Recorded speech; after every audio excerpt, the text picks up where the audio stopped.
Buenas noches, gracias por brindarnos el honor de su sintonía. Hoy la Fiscalía de Jalisco abrió las puertas del Rancho Izaguirre a colectivos de madres buscadoras y a la prensa para hacer un recorrido por este predio en donde se localizaron más de 1,300 objetos entre ropa, zapatos y diversas pertenencias. Sin embargo, las activistas criticaron el recorrido limitado por parte de las autoridades e incluso lo calificaron como una burla.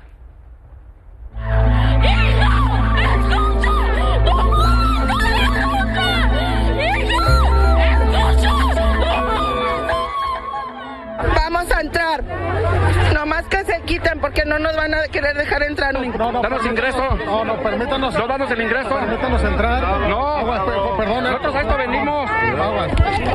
Nosotros, permíteme. No, es que usted no tiene por qué detenernos. Mira, sí como dices que tú respondes. Ve, por eso, ve todo lo que ocasionas, ve lo que tú ocasionas. ¡Hijo! ¡Escucha! ¡No! ¡Escucha!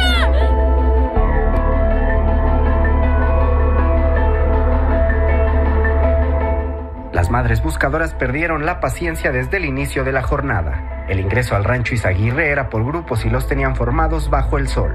Por ello, decidieron romper el cerco y caminar más de 1 kilómetro para llegar a la puerta del Centro de Operaciones del Narco. Podemos andar en el cerro como he andado yo, buscando fosas, pero carajo, sean humanos. Después de la caminata encontraron más filas, pero tras sus reclamos pudieron ingresar con la esperanza de encontrar algún indicio de sus familiares, lo cual no ocurrió. Al ingresar, vieron que no podían caminar libremente por el rancho y que las posibles pruebas, la ropa y zapatos, ya habían sido retiradas.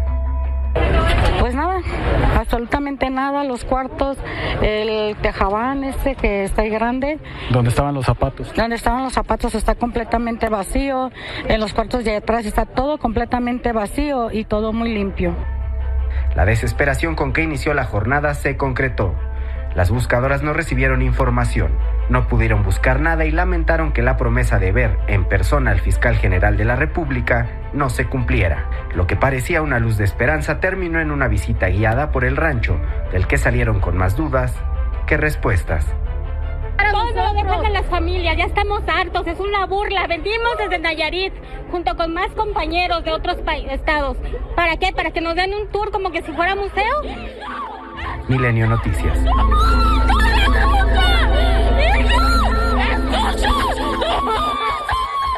Y en medio de esta visita, la Fiscalía de Jalisco, a través de su cuenta de X, confirmó la entrega del informe sobre el Rancho Izaguirre a la Fiscalía General de la República a fin de que la dependencia federal la traiga y encabece la investigación. Reiteró la disposición de colaborar en la investigación. Durante la conferencia matutina, la presidenta Claudia Sheinbaum aseguró que el caso Teuchitlán no será talón de Aquiles de su administración y que tampoco se trata de un tema político. Señaló que la Fiscalía General de la República será la encargada de determinar responsabilidades. Yo no considero que sea ni talón de Aquiles ni talón de otro tipo. Cualquier investigación requiere evidencia científica y estoy segura que el fiscal general pues va a hacer una buena investigación. Y hasta donde se pueda decir, pues, qué había en ese predio. Que salga la verdad del tema de Jalisco y de este predio en particular. Si hay responsabilidades de funcionarios, los tiene que determinar la Fiscalía. Ahí mismo, respecto a la Comisión Nacional de Búsqueda, la presidenta dio a conocer que tendrá un incremento en su presupuesto con el fin de realizar más labor especializada. Esto a partir de la revisión interna de dicha comisión para determinar las áreas en las cuales se ocuparán más recursos y confirmó que será el lunes cuando enviará al Congreso las iniciativas en materia de desaparición. Y este tema provocó que se reventara la sesión del Senado de la República justo cuando el panista Marco Cortés subió a tribuna para presentar un punto de acuerdo para solicitar la creación de un grupo de investigación independiente para el caso Teuchitlán. La bancada morenista decidió abandonar la sesión. En ese momento, el panista advirtió que el coordinador de Morena, Dan Augusto López, estaba pidiendo a sus legisladores abandonar el pleno. Pidió que se voltearan las cámaras para ver cómo abandonaban este recinto. Desaparecidos en el mundo. El gobierno de López Obrador durante 6 años volviera a ver el pleno como el coordinador Adán Augusto le acaba de pedir a los senadores de Morena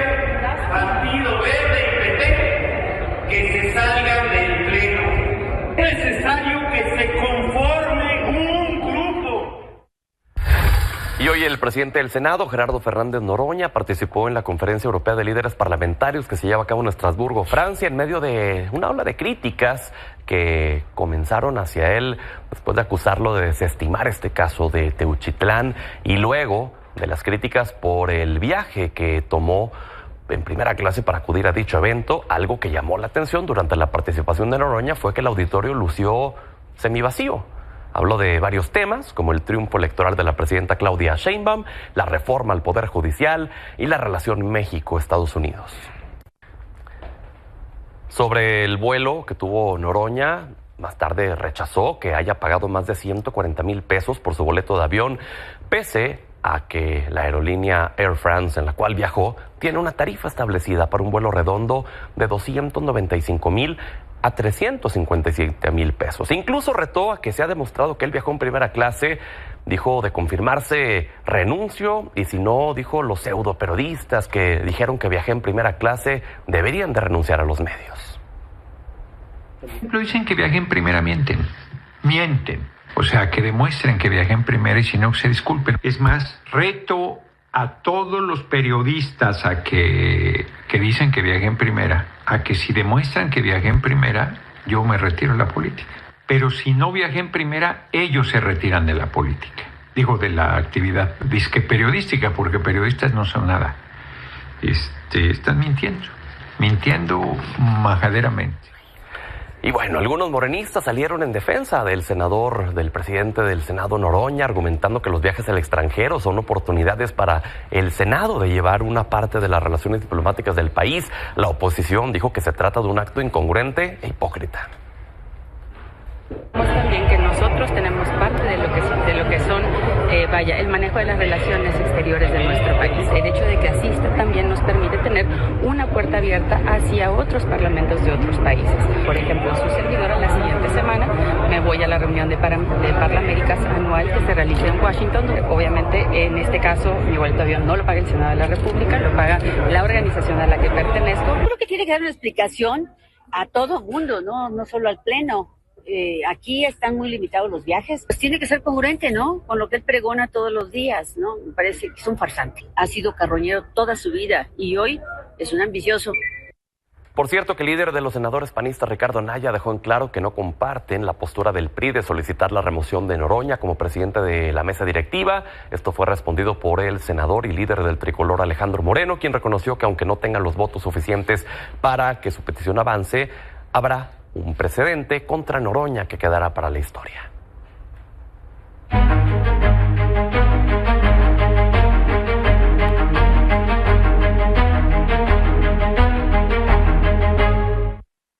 Vaya día para la Ciudad de México en medio de las protestas que se suscitaron de diversos índole. Por ejemplo, el INAI, a través de las protestas que efectuaron los trabajadores de este instituto ya extinto prácticamente, el tema de sus retribuciones, de sus pagos. En una sesión extraordinaria, los comisionados aprobaron dar una compensación a 419 empleados del servicio profesional de carrera. Suman alrededor de 96 millones de pesos. Para el otro caso de otros empleados, 315 de libre designación, la compensación será definida por la Secretaría Anticorrupción. Por cierto, que la Cámara de Diputados ya aprobó las nuevas leyes de transparencia y acceso a la información pública, haciendo oficial que el INAI será sustituido por el organismo Transparencia del Pueblo. Otra de las protestas fue la de un grupo de maestros de la CENTE que bloquearon los accesos de la Terminal 1 y 2 del Aeropuerto Internacional de la Ciudad de México como parte del paro nacional que mantienen desde ayer para exigir la abrogación de la ley del ISSSTE del 2007 y la cancelación de la iniciativa de reforma propuesta por la presidenta Sheinbaum, que recordemos ya fue retirada. Duró cerca de 3 horas. Posteriormente los maestros regresaron al campamento en el Zócalo capitalino, sin contar también de lo que se vivió en el centro, en Eje Central, por parte de grupos que se dedican a la venta de autopartes que hasta incendiaron llantas en plena vialidad. Ya en otros temas, el Consejo General del INE aprobó las modificaciones a los topes de gastos de campaña en la edición judicial ordenadas por el Tribunal Electoral, fijando un nuevo límite 1.4 millones de pesos para los cargos de ministros de la Corte, integrantes del Tribunal de Disciplina y magistrados de la Sala Superior. Los aspirantes a la Sala Regional del Tribunal Electoral podrán gastar 881,000 pesos. Para los juzgados de distrito se estableció un tope, el que ya se tenía, de 220,000 pesos. El Consejo General también ordenó la impresión de boletas para la elección de candidatos a las 5 salas regionales. Y el próximo 28 de marzo inicia el procedimiento de prueba de impresión.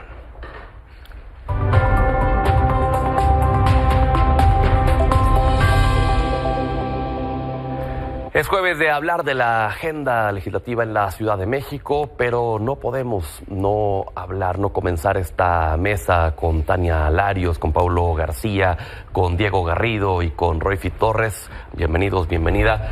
Sin tocar el tema del rancho Izaguirre, de las desapariciones, porque hoy se abren las puertas de este lugar que presuntamente hay quienes dicen era un campo de exterminio, de adiestramiento, etcétera. Y más allá de que surgiera algo positivo, las madres, los padres salieron enfurecidos, enojados, diciendo que esto fue una burla prácticamente hacia ellos. Tania, ¿qué opinas de esto? Esta situación creo que a todos nacionalmente nos ha indignado, nos ha conmovido, pero hace que alcemos la voz con exigencia para esclarecer estos hechos, porque es difícil saber qué pasaba ahí. Al final hay pruebas que bien pueden pertenecer a un campo de exterminio. Miles de fragmentos de huesos, también más de 1,300 prendas de ropa, de zapatos, de personas. Ha habido familias buscadoras que han identificado ciertos objetos. Hablo de una madre que de verdad con el corazón destrozado reconoció la Biblia que le regaló a su hija, los zapatos que le regaló a su hija, otros familiares mochilas, y vinieron también a la Ciudad de México el fin de semana a manifestarse y justo a dejar esas prendas porque están buscando a sus hijos, están desesperados y buscan respuestas del gobierno y protocolos reales para atender y promover la búsqueda de personas desaparecidas, que quiero decir que ha tenido recortes dramáticos, 18 millones de pesos. Este tipo de cifras no se pueden concebir, se necesitan los esfuerzos nacionales para esclarecer los hechos que se tiene que decir que están en investigación y ¿sí? Que en lo largo de este proceso de investigación todavía no hay claridad de los hechos, pero por lo menos hay un fiscal general que dice que investigará y que presentará a todas las autoridades locales, a la fiscalía local, a todos los que intervinieron en esto, porque se encontraba y hay pruebas que desde octubre del año pasado y septiembre del año pasado ya se tenía conocimiento de esto y se dio la luz hasta que las familias y colectivos de búsqueda de desaparecidos en Jalisco encontraron todos estos hechos. Pablo. Muy duro. Yo creo que más allá de nuestras responsabilidades institucionales, de nuestras militancias, no podemos contribuir a la deshumanización de la conversación pública. Creo que pues nuestro papel tiene que ser ayudar a entender los procesos, de dónde surgen, cómo surgen y sobre todo pues empujar para que se logre la justicia y la verdad. Nosotros pues tenemos que estar, por tanto, del lado de las víctimas, no de la mezquindad. ¿Cómo no, doña? Yo creo que ha habido muchas cosas que hay que esclarecer. Tengo que decirlo, la actuación de la Fiscalía local ha sido muy, muy lamentable. Hacen falta muchas cosas por reconstruir. Creo que es positivo que se pueda atraer, federalizar el caso. Hay muchas voces, muchas miradas encima y eso va a ayudar también a que se haga justicia. Diego. Estamos ante la punta del iceberg de lo que representa la colusión de servidores públicos con narcotraficantes, con un narcogobierno, como se ha señalado por parte de la Casa Blanca incluso. Pero este tema, lo primero que se tiene que hacer es reconocerse, aceptarse que está existiendo un problema de desapariciones. Las madres buscadoras llevan años exigiendo que se reconozca este tema.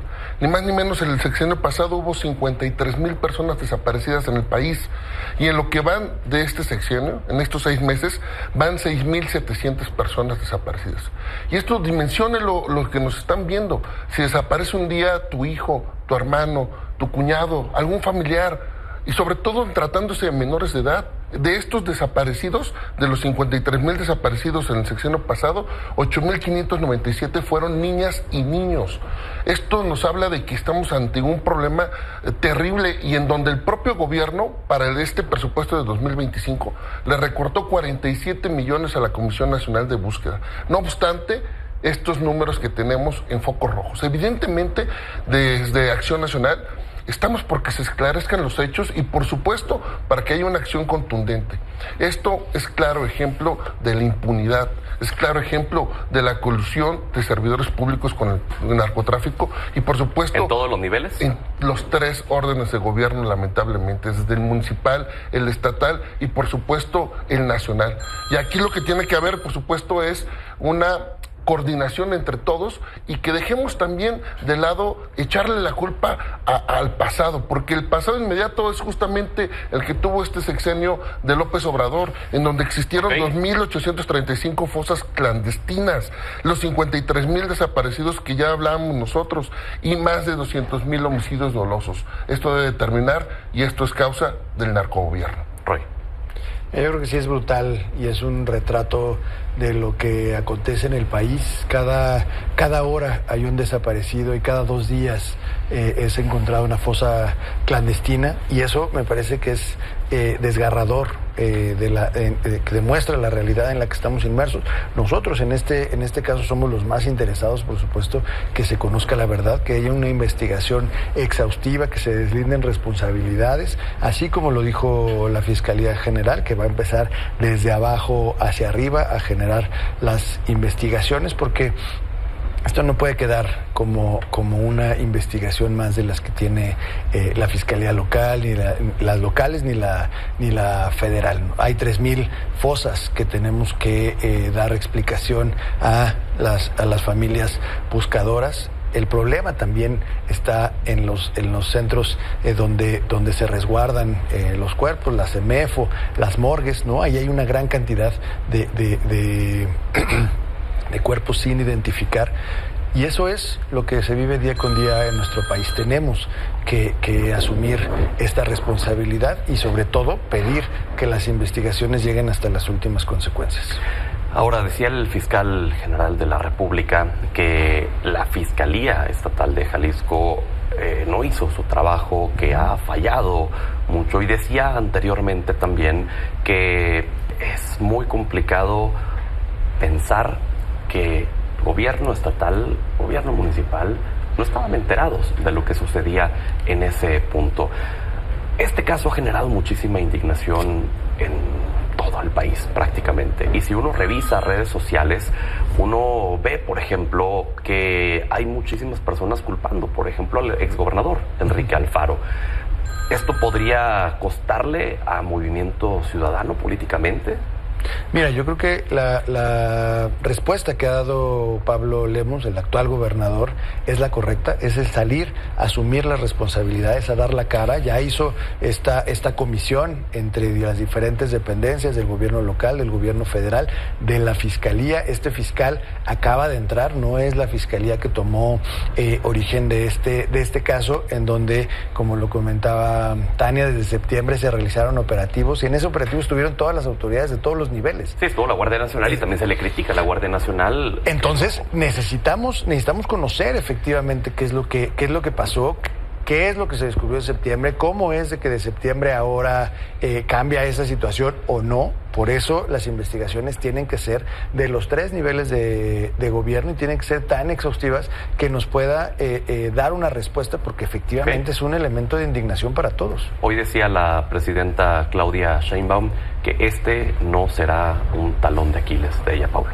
Correcto. Mira, nosotros no vamos a sopilotear el caso, creo que es un asunto dolorosísimo para el país y ¿qué es lo que sí se tiene que hacer en la conversación pública? Revisar las responsabilidades de los diferentes funcionarios en sus niveles. Más que señalar a un partido político como tal, creo que sí hay funcionarios que tienen que dar cuentas de lo que pasó y que lo más sano es que pasen por ese proceso de transparencia. Para empezar, el gobernador saliente no está ni siquiera en el país, sí llama la atención, más allá pues de que tiene obviamente derecho de libre tránsito, que días después de dejar la gobernatura haya dejado al país inmediatamente. Yo difiero absolutamente de lo que dice Roy en cuanto a la actitud del gobernador Lemos. Pues simplemente, ¿a quién dejó como fiscal? Al que era vicefiscal en el gobierno de Alfaro, que incurrió de nuevo. Y no es por hacer politiquería, solo es enlistar deficiencias graves en el proceso que hizo la Fiscalía del Gobierno de Jalisco. No se cumplió el debido registro e identificación de las prendas, no se completó la investigación y el rastreo del inmueble, diligencias ministeriales del Foro Común desde septiembre y no ha habido resultados concretos. Ha sido un desastre el papel de la Fiscalía. Yo creo que será sano pues que todos los actores políticos, incluido el propio gobernador, lo reconocieran y ayudáramos a un proceso auténtico de esclarecimiento y de verdad. ¿Les parece que fue una buena idea abrir este rancho para lo que vimos el día de hoy, Tania? Se tiene que conocer la verdad. Pero no había nada, y lo era lo que las madres señalaban, que esto parecía más un tour por una escena de una película que el verdaderamente llevarlas a algo en específico. Claro, las evidencias pues, me parece parte de un montaje público para hacer circo, maroma y teatro de un tema muy sensible que no debería usarse de esa forma. Al final las evidencias que se han recolectado me imagino que están procesándose. Debe de haber más, porque al final es un terreno amplio el rancho Izaguirre y creo que primero el gobierno se equivocó al inicio en la negación del problema, de la magnitud del problema, de la falta de sensibilidad, lo decía hace un momento como Fernández Noroña, que dijo que solo eran 200 de zapatos, que quien decían que eran desaparecidos.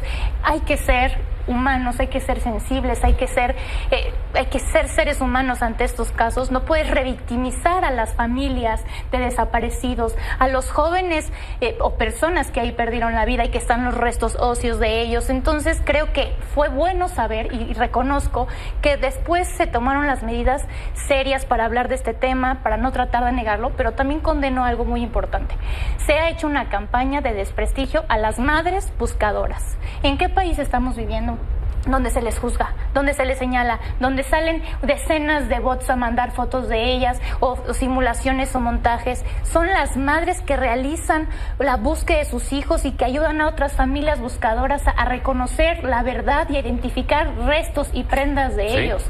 Y creo que aquí tenemos que condenar esos actos, exigir la mayor sensibilidad, porque revictimizar a las víctimas no puede ser una opción por politiquería y porque este caso demanda, exige unidad y sentido común para esclarecer los hechos, para llegar a los responsables. Y algo muy importante que creo que es, si hay autoridades coludidas de cualquier orden de gobierno, de cualquier dependencia, de cualquier secretaría, se tiene que llegar a justicia y no podemos permitir que haya impunidad. Y en el caso municipal es el PRI el que gobierna. El caso municipal es, no quiero que sepa, es MC, no es el PRI. No, el PRI, es el gobierno municipal, es el PRI. No, lo desconozco, yo investigué y creo que Teuchtitlán es un gobierno de MC, pero más allá de eso, todo se tiene que reconocer y se tienen que esclarecer esos hechos. Y algo importante es, hubo un prueba y un operativo que se llamó Hormiga en el Estado de México, donde salieron presidentes municipales coludidos con el narcotráfico,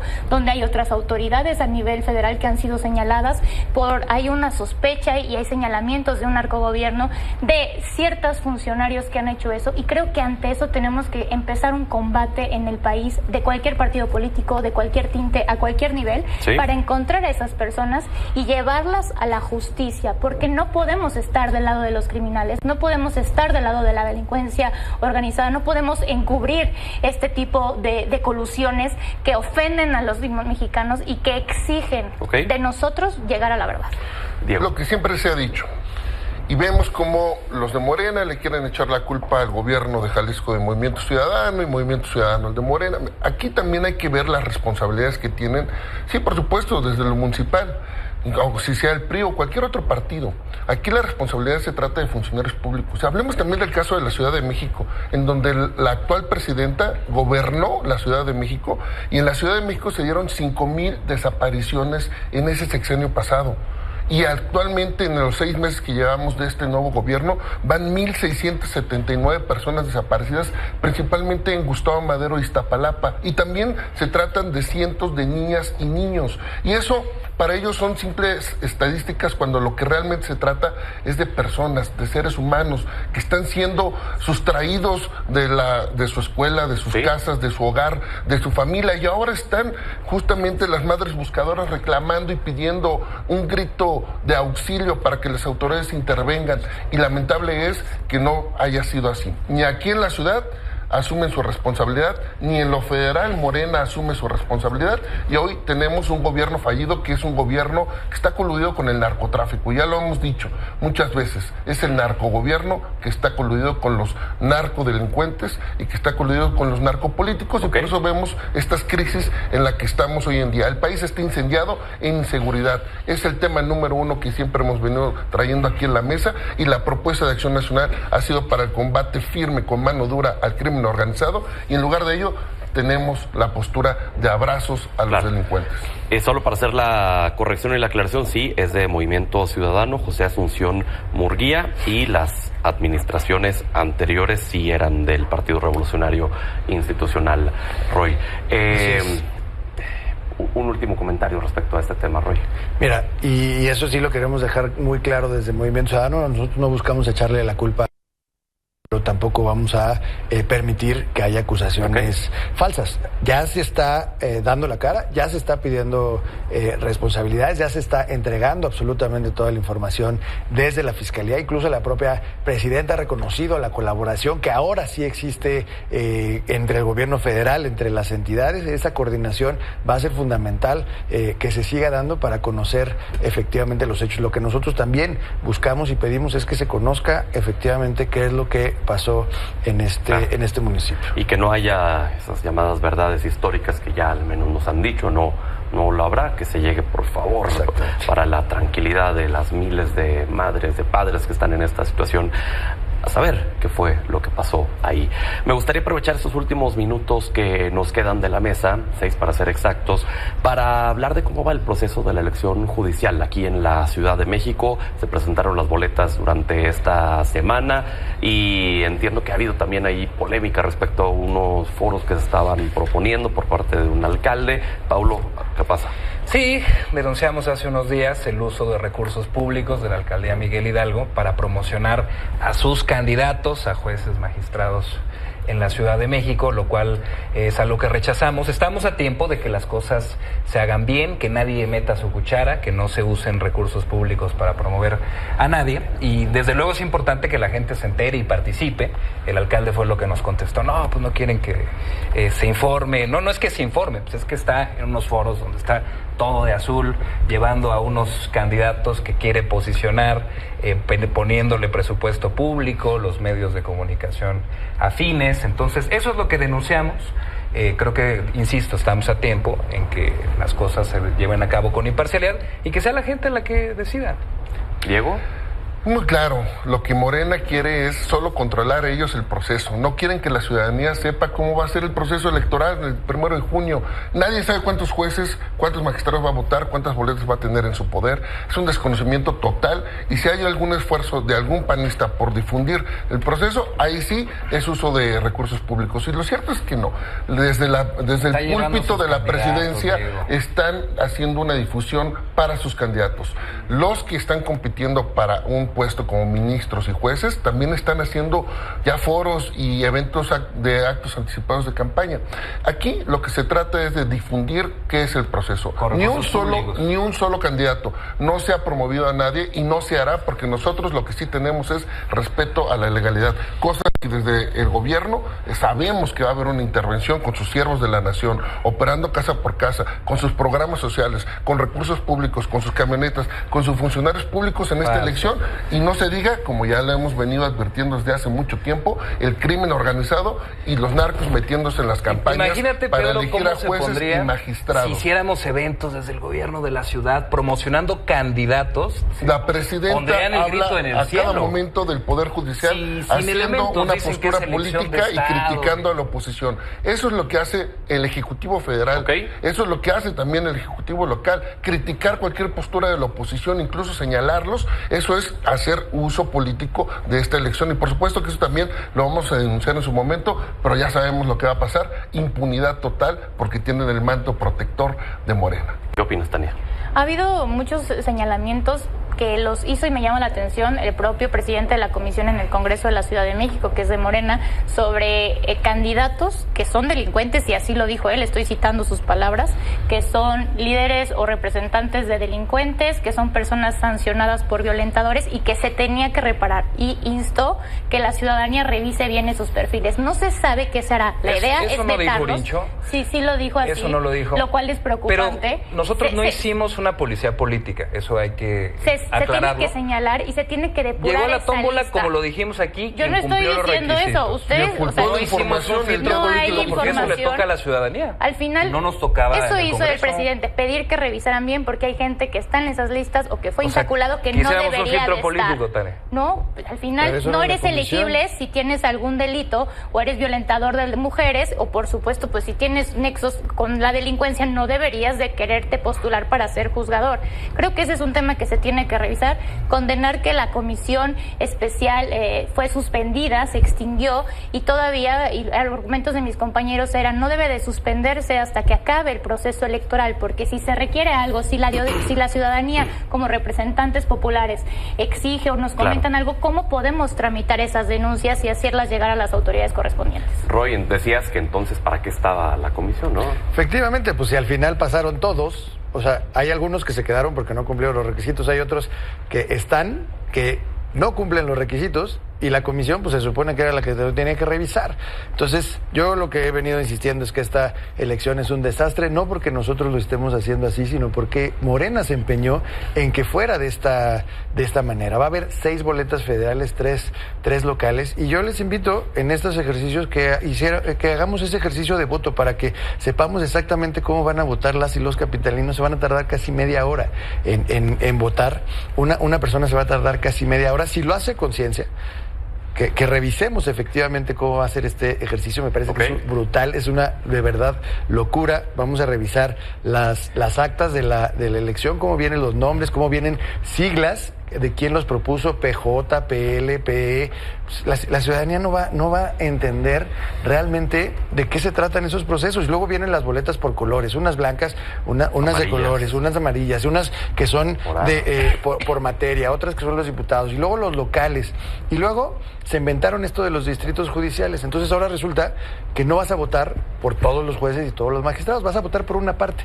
¿Y eso está bien, Pablo? O sea, lo que querían era que los jueces y magistrados se eligieran democráticamente. Entonces yo puedo elegir un pedazo de eso, porque como no alcanzaba para que fuera una elección como tendría que ser, total, pues entonces lo dividieron en cachos. Entonces yo voy a votar por un cachito del Poder Judicial, Pablo va a votar por otro cachito, y al final nadie vamos a saber por quién vamos a estar votando y quién va a ser este Poder Judicial electo, porque no es la misma lógica de los distritos electorales. Tú representas a Coyoacán, aquí representan a GAM, Cuauhtémoc, Benito Juárez. Hay diferentes instancias. El Poder Judicial, no. Si a mí me toca un juez, es el juez federal, para toda la ciudad, para todo el distrito. Entonces, aquí lo van a hacer por cachos. 10 segundos, ya nos vamos, pero por favor. Pues ahora resulta que la oposición quería un filtro político. Llevan meses diciendo que pusimos a puros esbirros del oficialismo. El diputado Rincho dijo que había candidatos con vínculos con Acción Nacional, pero pues eso no era una valoración que tenía que hacer el comité. El comité eligió con base a los criterios que los hemos dicho aquí, promedio, título profesional. Bueno, ahí nos podemos aventar, pero la militancia otra mesa entera. Y sus vínculos le toca a la gente decidir. Es un cochinero. Ya estaremos hablando. La gente es la que va a limpiar. Hagamos el ejercicio, no que ya quiero producir, pero hagamos el ejercicio con las boletas. Tráiganse las boletas el otro jueves. Hecho. Y aquí lo hacemos. Vamos antes de ir a la pausa, hay información importante porque en la Cámara de Diputados la sección instructora rechazó ya la solicitud de desafuero contra el legislador morenista Cuauhtémoc Blanco, interpuesta por la Fiscalía de Morelos ante una acusación que enfrenta por violación en grado de tentativa contra su media hermana. En esta reunión extraordinaria señalaron que la carpeta de investigación presentada carece de una investigación técnica y profesional, y el presidente de la sección instructora, Hugo Eric Flores, dijo que el órgano jurisdiccional remitirá el dictamen al Pleno en el Palacio de San Lázaro para que determine si el recurso contra Cuauhtémoc Blanco es o no desechado definitivamente. Pausa, regresamos.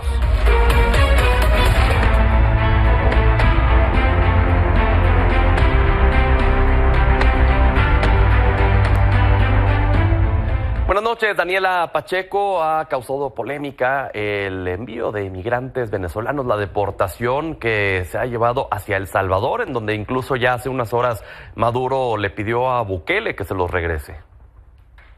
Sí, Pedro, tienes toda la razón, y aunque esta medida pudiera parecer un arranque típico de los que tiene Donald Trump detrás de cada cosa que hace, dice o amenaza que va a hacer, hay un interés especialmente económico. ¿Y por qué digo esto?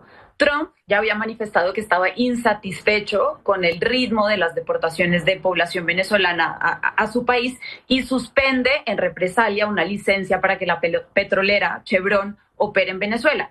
¿Y por qué digo esto? Porque este es el meollo del asunto. Esto es realmente lo que está detrás de la decisión de Donald Trump.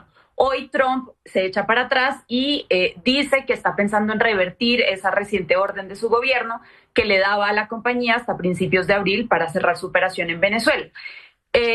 Chevron es particularmente especial para Venezuela porque en 2022 con Joe Biden algunas de las sanciones que prohibían a la mayoría de las empresas estadounidenses realizar transacciones con PDVSA, esta petrolera estatal venezolana, fueron de alguna manera aliviadas, y ahí entra Chevron. El 85% de los ingresos de Venezuela en divisas vienen de la petrolera y cerca del 30% de los ingresos de dólares vienen de Chevron. ¿Qué pasa? Trump, insatisfecho con las deportaciones, al siguiente día amanecen 238 venezolanos acusados de ser parte del Tren de Aragua en El Salvador, ¿no? Por supuesto, entra Nayib Bukele, el nuevo consentido de Donald Trump, se muestra muy complaciente con el trato, con este trato que había cerrado con Marco Rubio, que además en principio le van a generar unos $6 millones de entrada. Pero esto no es lo más importante para El Salvador. Es que se le olviden las denuncias por corrupción de su gabinete que tiene en ese país y seguramente las violaciones sistemáticas a los derechos humanos.